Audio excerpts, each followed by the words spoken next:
Bubwisit ako kapag may nakikita ko sa social media, ang topic, obligasyon ba ng mga anak? Nagantihan ng kanilang gusto kong sampalin yung mga host. Hindi dapat topic yon. Hindi dapat pinag-uusapan yon. Nakita niyo sabi ni San Pablo sa ating ikalawang pagbasa, kung sinong meron, siya magbigay sa wala.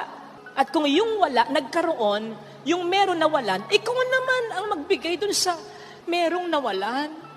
Lalong-lalo na kung nawalan siya dahil sa'yo. Hindi lang perang pinag-uusapan natin dito, lakas, enerhiya, sigla. Lahat yan binuhos ng mga magulang mo sa'yo.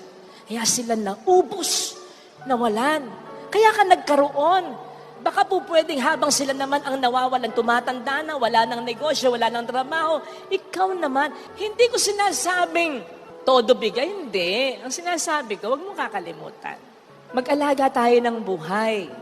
At kung maaalagaan natin ang buhay ng iba, huwag mong kakalimutan ang nagbigay sa iyo ng buhay. Ang nag-alaga sa iyong buhay. Alam po ninyo, mahirap ito, ha? Pero nandun yung fulfillment. Kapag naayos mo yung buhay, nabuo mo yung buhay, naipaglaban mo yung buhay, naalagaan mo yung buhay. Sige nga, kayong mga magulang, pag gumraduate ba ang anak nyo, ang naisip nyo agad, tutulungan ako nito. Ang isang ulirang magulang, hindi ganun ang iniisip. Ang isang ulirang magulang, kapag tapos na kita, yun ay sapat na. Yung reaksyon ng mga magulang habang kinakasal yung anak nila, ikaw yung nagtanim, ikaw yung nag-invest, iba ang aane. Pero okay lang yun sa magulang. Kasi nandun ang kanyang kaligayahan ng taong ito, nabigyan niya ng buhay.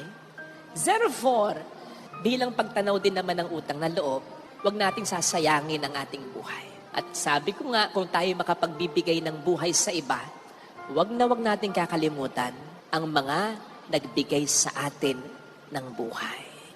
Ito sana ang hiling nating biyaya sa ating banal na pagdiriwang.